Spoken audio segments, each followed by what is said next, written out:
नमस्कार, ABC channel में आपका स्वागत है। मैं हूं सचिन श्रीवास्तव और आप मेरे साथ देखेंगे आजमगढ़ से जुड़ी खबरें।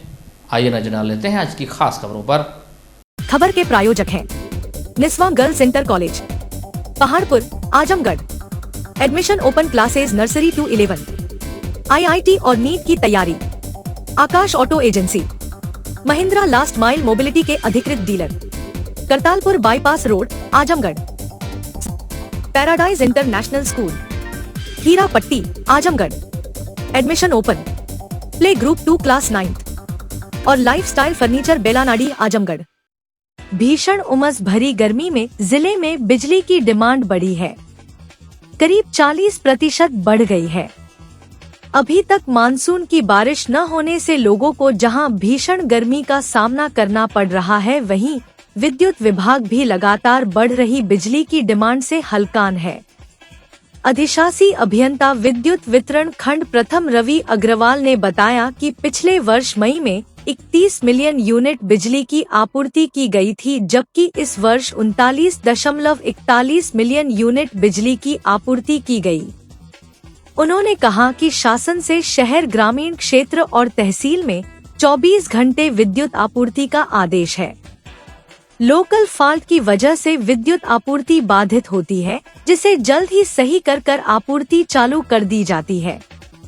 उन्होंने बताया कि शहर में करीब 23 घंटे विद्युत आपूर्ति अभी की जा रही है।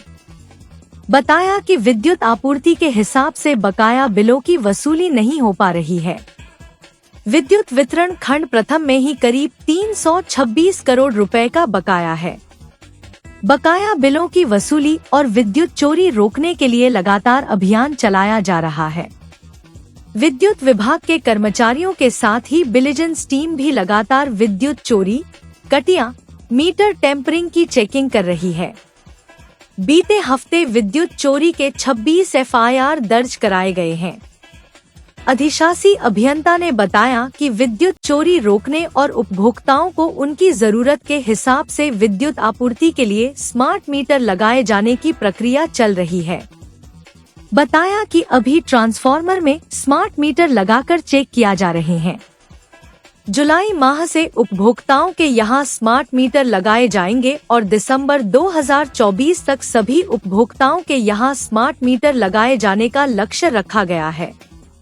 अधिशासी अभियंता ने विद्युत उपभोक्ताओं से अपील किया कि विद्युत की चोरी ना करें और समय से विद्युत बिल जमा करें, जिससे बेहतर विद्युत आपूर्ति की जा सके। वर्तमान में पिछले साल से के अपेक्षा करीब 40% अधिक मांग है और जो कि अभूतपूर्व है। सबसे ज़्यादा मतलब सर्वाधिक डिमांड आ रही है और वर्तमान में सरकार द्वारा 24 घंटे ग्रामीण, तहसील और शहरी तीनों जगह 24 घंटे का ही शेड्यूलिंग निर्गत है।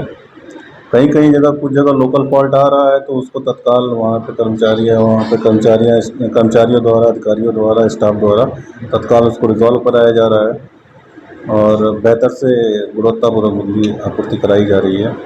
और नॉर्मली लाइट शहरी परिक्षेत्र में हर फीडर हमारा करीब 23.5-24 घंटे है और सप्लाई सही हम दे ही रहे हैं। बाकी यही है कि जनता से कि थोड़ा लोड का जो विद्युत भार इस्तेमाल कर रहे हैं उसका थोड़ा कहते हैं मतलब समुचित इस्तेमाल करें, ताकि उनको उनकी विद्युत बिल से ही बचत रहे और ऊर्जा की खपत कम हो, तो हम लोग को भी थोड़ा सहयोग रहेगा। कितनी मांग है इसमें? पिछले साल मई महीने का डाटा अभी आया है, जून महीने का नहीं आया है। मई महीने में 31 मिलियन यूनिट खर्च हुई थी, मई 23 में, जबकि मई 24 में 39.41 मिलियन यूनिट खर्च हो गई। तो वही मैं कह रहा हूँ कि करीब 30-35% तक एनर्जी इंक्रीज़ हुई है। वो सडन इतनी ज़्यादा है कि विद्युत विभाग भी उसको, फिर भी हम लोग उसको लगातार कर रहे हैं। और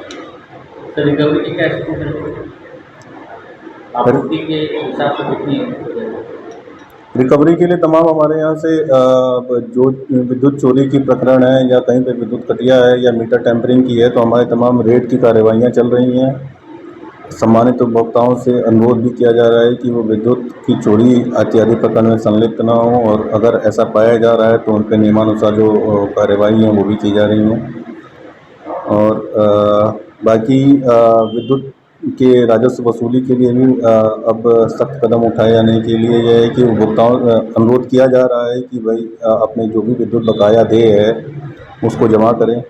हम लोग विद्युत खपत तो हमारी पिछले साल से करीब 30% बढ़ गई है, लेकिन उतना राजस्व हम बेयरली पा रहे हैं कि 30% अधिक राजस्व उतना हम बेयरली पा रहे हैं। तो अपील है उपभोक्ताओं से कि वो विद्युत के उपभोग के साथ साथ उसका विद्युत का बिल का भुगतान भी करें। इसके लिए कोई भी तरीका अपना सकते हैं। ऑनलाइन पेमेंट कर दें, यूपीसीएल की वेबसाइट से हमारे काउंटर पे पेमेंट कर दें। तमाम सीएससी हैं उनसे पेमेंट कर सकते हैं, विद्युत सखी हैं उनसे पेमेंट कर सकते हैं। तमाम माध्यम है ऑनलाइन, जैसे आप पेटीएम से किसी का मोबाइल रिचार्ज करते हैं वैसे भी आजकल बिल का भी पेमेंट हो जाता है। तो विद्युत का भुगतान समय से करें ताकि किसी भी असुविधा से बचे रहें। चेकिंग सर बकाया विद्युत है उनके यहाँ, और मॉर्निंग चेकिंग चल रही है? हाँ, चेकिंग दोनों की चल रही है। चेकिंग बेसिकली चयनित किया गया है कि जो फीडर हाई लॉस में है, जो सबसे ज़्यादा जहाँ पे लाइन लॉस हो रहा है, जहाँ सबसे ज़्यादा हम ऊर्जा दे रहे हैं, ऊर्जा देने पे हमारा मीटर है लेकिन हमारा बिलिंग उतनी नहीं हो पा रही है, तो हर केंद्रवार 3 फीडर सेलेक्ट किए गए हैं, उन पे चेकिंग चल रही है और उन पे जो भी विद्युत चोरी में संलिप्त जितने भी उपभोक्ता पाए जा रहे हैं उन पे उनका नियमानुसार राजस्व निर्धारण किया जा रहा है। कितने मुकदमे अभी तक कराए होंगे? लास्ट वीक में हमारे खंड प्रथम में करीब 26 मुकदमे हुए हैं। संडे को हम लोगों ने मंडे को हमने विद्युत चेकिंग बृहद स्तर पर किया था, उस दिन 12 मुकदमे भी किए थे। डेली रेड टीम विजिलेंस भी एक्टिव हो चुकी है। विजिलेंस के द्वारा हर जगह छापामारी हो रही है। अभी इस टाइम शहर में सिविल लाइंस में हो रही है। तो मैं फिर से आप लोग के माध्यम से वो अनुरोध कर रहा हूँ कि विद्युत चोरी इत्यादि प्रकरण में संलिप्त ना हो, क्योंकि उसमें आपको जो राजस्व निर्धारण होता है वो करीब 2 साल का राजस्व निर्धारण हो जाता है, तो वो काफ़ी ज़्यादा होगा। ये जो स्मार्ट मीटर का सब चल रहा है तब इसमें शुरुआत हो जाएगी? स्मार्ट मीटर ऑलरेडी लगना शुरू हो चुका है। अभी हम डीटी मीटरिंग कर रहे हैं। स्मार्ट मीटर का जो हमारे डीटी शहर में मीटर लगे हुए हैं, ट्रांसफार्मर पे वो मीटर लग रहे हैं। उसके बाद उपभोक्ताओं पे भी अगले महीने से उपभोक्ताओं के यहाँ घर पे भी लगना शुरू हो जाएगा स्मार्ट मीटर। तो कब तक पूरा कर लिया स्मार्ट मीटर? टारगेट दिसंबर तक का है, कोशिश रहेगी दिसंबर तक पूरा कर लेंगे इसको। सर ऊपर कितना बकाया होगा आपके यहाँ? बकाया अगर हम टोटल अपना मास्टर डाटा से देखें हमारे डिवीज़न में तो 326 करोड़ रुपए का बकाया है, तो जो अभी उपभोक्ताओं द्वारा पेमेंट किया जाना है। सरकारी विभाग इसमें होगा? हाँ, सरकारी विभाग का पेमेंट सरकार द्वारा अपने केंद्रीय भुगतान कर दिया जाता है, तो उसमें कोई ऐसा ज़्यादा इशू नहीं है। जिले में मानसून दस्तक देने वाला है, लेकिन नगर पालिका ने शहर के मुख्य नालों की सफाई कराने का काम पूरा नहीं किया है। अगर मानसून तक यह नाले साफ नहीं हुए तो पिछले साल की तरह इस बार भी शहर के अधिकांश वार्डों में जल भराव की समस्या से स्थानीय लोगों को जूझना पड़ सकता है। वहीं कुछ कॉलोनियों में नपा सफाई कर्मचारियों ने छोटे नाले और नालियों से कचरा निकाला है, लेकिन अधिकांश नाले और नालियां अभी भी चोक हैं। गौरतलब है कि शहर के अधिकांश कॉलोनियों में जल निकासी के लिए बने नाले और नालियां कचरे और गंदगी से पटे हुए हैं। इसकी वजह से पानी का बहाव नहीं हो पा रहा है। वहीं बारिश के मौसम में बरसात होने पर नालों का पानी सड़कों और खाली प्लाटों में जमा होगा। हर साल लोग नगर पालिका जनप्रतिनिधियों और अधिकारियों से शिकायत दर्ज कराते हैं, लेकिन हर बार की तरह इस बार भी समय रहते कदम नहीं उठाया गया। कहना ना होगा कि जिसके चलते बारिश के दिनों में तमाम इलाकों में आवागमन बुरी तरह प्रभावित हो सकता है। फिर वही मंजर दिखेगा कि सड़कों पर पानी भरा रहेगा तो वही कचरा पूरी तरह सड़क पर फैल जाएगा, जिसके सड़न व बदबू से लोग परेशान नजर आएंगे। इसकी जानकारी भी नपा अधिकारियों को है। इसके बाद भी अब तक तमाम इलाकों में नालों की सफाई शुरू नहीं की गई है। ऐसे में तेज बारिश आते ही एक बार फिर तमाम इलाकों में रहने वाले लोगों को गंदे पानी के जमाव, कचरे और बदबू से दो चार होना पड़ेगा। कहना और करने में अंतर होता है। आपके सामने दिख रहा है, नाले में देखिए कितने झाड़ उगे हैं, साफ सफाई, पानी कितने धीमे धीमे लाद जमी हुई है यहाँ पे। पीछे भी देख लीजिए, सामने भी देख लीजिए। कौन सा एरिया है? सर ये जैदोपुर काली चौरा है। यहीं बगल में छोटे छोटे स्कूल भी हैं, टैनी टॉट्स है, बड़े बड़े लोगों का घर भी है। तो ये देख रही है आप, सामने आपके दिख रहा है। क्या नगर पालिका जो दावा कर रही है गलत है? भाई कुछ एरिया में हो रहा है, लेकिन इधर तो नहीं दिखाई दे रहा है। ये तो हम लोग यहाँ रोज ही आते हैं, यहाँ तो कुछ दिखाई नहीं दे रहा है। क्या चाहते हैं आप लोग बरसात? हम चाहते हैं बरसात के पहले सफाई हो जाए, ताकि जो पानी लगता है बारिश में वो सब न लगे और पानी बह के निकल जाए करे। वैसे जो माधवगंज में जो नाला है उसकी साफ सफाई क्या व्यवस्था है? उस समय साफ सफाई होनी चाहिए है, और बरसात का समय आ रहा है जिससे जनजीवन अस्त व्यस्त न हो, और साफ सफाई होनी चाहिए। नगर पालिका दावा कर रही है तो हर जगह नाली साफ सफाई करा रहे हैं, जोरों से चल रही है, तो क्या लग रहा है इसमें? नहीं, ठीक है, हो रही है, ठीक है। वो तो बरसात के समय पता ही चलेगा। लेकिन एक और परेशानी है कि जहाँ मैं रहता हूँ वो कोल घाट में आता है। वहाँ की हालत बहुत बदतर है। वहाँ हालत ये है कि जब बरसात होगी तो कमर तक पानी आ जाएगा। और सरकार से मैं आग्रह यही करूँगा कि ये सब चीज़ें न हो और सबको एक समान साफ सफाई नालों की हो जाए। से जो नाला यहाँ से पानी नीचे जाता है, कोलघाट बागेश्वर नगर होते हुए बाहर निकलता है, वो नाला जो है जो कोलघाट से निकल के जा रहा है, वहाँ की साफ सफाई में दिक्कत है। अगर साफ सफाई हो जाती तो बाढ़ से बचाव हो जाता। पानी के वो रुका वो अतिक्रमण बहुत ज़्यादा हो गया। हाँ, अतिक्रमण बहुत है, उसकी भी देख रेख करनी चाहिए। करीब 2 माह की भीषण गर्मी के बाद एक तरफ सभी लोग जहां बारिश का बेसब्री से इंतजार कर रहे हैं और गर्मी से निजात पाने के लिए प्रार्थना कर रहे हैं, वहीं आजमगढ़ शहर का एक मोहल्ला बारिश आने से पहले ही सहम गया है। आजमगढ़ शहर के दलसिंगार मोहल्ले के लोग अब परेशान हैं कि बारिश आने वाली है, जिससे अब उनको अपने घर में ही आना जाना मुश्किल हो जाएगा। यह इस बार की नहीं, प्रत्येक वर्ष की कहानी है। स्थानीय कॉलोनी वासी, मोहल्ले वासी कई बार नगर पालिका और जिला प्रशासन से गुहार लगा चुके हैं, लेकिन अभी तक उनको उनकी समस्या से कोई निजात नहीं दिला सका। पीड़ितों के अनुसार दलसिंगार मोहल्ले में बहुत पुराना पोखरा है जो कि अब अतिक्रमण का शिकार है। लोगों ने अवैध रूप से इस पर कब्जा कर लिया है। जो 1 बिस्वा जमीन लिया था वह 10 बिस्वा पर काबिज हो गया है। पहले पुराने घर जो बने थे वह पोखरे के हिसाब से बने थे और गली और नाले का सभी पानी पोखरी में जाता था। लेकिन अब जो लोग मकान कब्जा करके बनवा रहे हैं वह अपना मकान तो ऊंचा कर लिए हैं और अपने सुरक्षित हो गए हैं, जबकि पुराने घर और कई दशकों से यहाँ पर रह रहे लोगों के लिए समस्या खड़ी हो गई है, क्योंकि पोखरे को पाटे जाने से जो पहले पानी वहां जाता था अब लौटकर उनके घरों की तरफ आता है। लोगों का कहना है कि वह बरसात आने के बाद पहली मंजिल पर रहने के लिए मजबूर हो जाते हैं, क्योंकि निचला हिस्सा पूरा पानी से भर जाता है। घरों में आना जाना भी मुश्किल हो जाता है। सुनते हैं लोगों ने क्या कहा। रात में आने पर यहाँ पर मकानों में एक तल्ला पानी भर जाता है और ये पानी का निकास नहीं है इस गली में, और हम लोग बहुत परेशान हो जाते हैं। और जो नाला भी पीछे गया है तो उसको लोग पाट से बंद कर दिए। और पीछे हमारे गढ़ी है मकान के, और ये लोग जो है ज़बरदस्ती पाट के उसका रास्ता बंद कर दिए। और यहाँ पर जो हम लोग की इतनी दिक्कत होती है कि पानी आने के बाद हम लोग ऊपर तल्ले पर आते हैं, नीचे के तल्ले में नहीं है। पानी में घुस कर हम लोग घर में जाते हैं। और इतनी बहुत बड़ी किल्लत होती है। अभी तो मान लीजिए अभी बरसात नहीं हो रही है, अब बरसात आने के बाद हम लोग की वो हालत हो जाती है।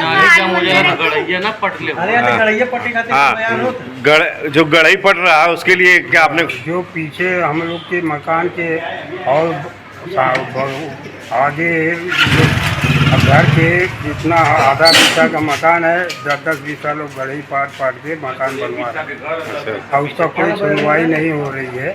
तो ये आप लोगों प्रशासन से अनुरोध है कि इसको देखा जाए, इसको जो भी उचित कार्रवाई हो करें। जिलाधिकारी विशाल भारद्वाज के निर्देश के क्रम में गुरुवार को अपर जिलाधिकारी वित्त एवं राजस्व आजाद भगत सिंह ने आगामी बारिश की दृष्टिगत शहर के प्रमुख स्थानों नालियों में की जा रही साफ सफाई का निरीक्षण किया। अपर जिलाधिकारी ने नगर पालिका के अधिकारियों एवं कर्मचारियों को निर्देशित किया कि नाले और नालियों को बारिश होने के पहले साफ कर दिया जाए। उन्होंने कहा कि प्राथमिकता के साथ पूरे शहर की सफाई एवं नाले नालियों की सफाई सुनिश्चित की जाए। उन्होंने कहा बारिश के मौसम में नाला जाम न हो तथा शहर वासियों को किसी भी प्रकार की परेशानी का सामना न करना पड़े, इसलिए निरंतर सफाई अभियान चलाया जाए। उन्होंने कहा कि किसी भी कीमत पर नाला ओवरफ्लो न हो तथा गंदा पानी सड़क पर न बहने पाए। अपर जिलाधिकारी ने नगर वासियों से भी अनुरोध किया कि आप सभी लोग स्वेच्छा से नालियों की पट्टियों पर रखे गए सामानों एवं अवैध कब्जे को हटा लें, ताकि नगर पालिका द्वारा इसकी साफ सफाई निरंतर होती रहे। शहर भ्रमण के दौरान प्रभारी अधिशासी अधिकारी नगर पालिका रोहित यादव एवं अन्य कर्मचारी भी उपस्थित थे।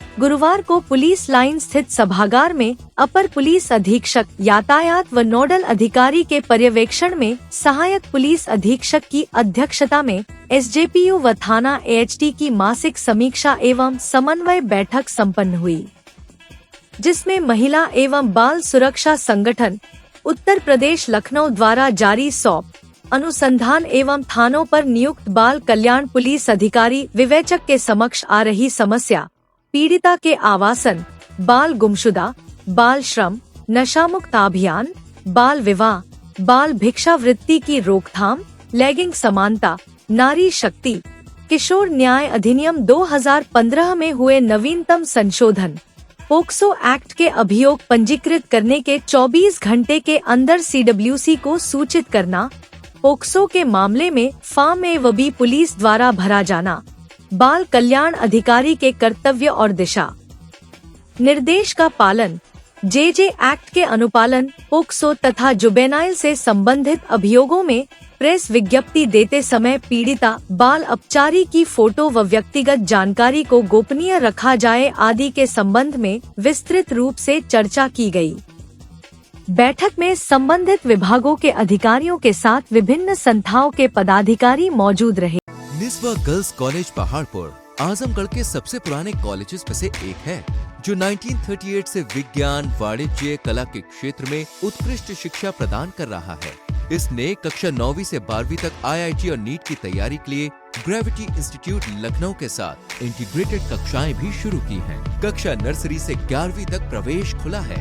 उच्च अनुभव वाले शिक्षकों के साथ उत्कृष्ट शिक्षण पद्धति, पूर्ण सुसज्जित कंप्यूटर लैब, पुस्तकालय और विज्ञान प्रयोगशाला, 24/7 CCTV निगरानी, पावर बैकअप।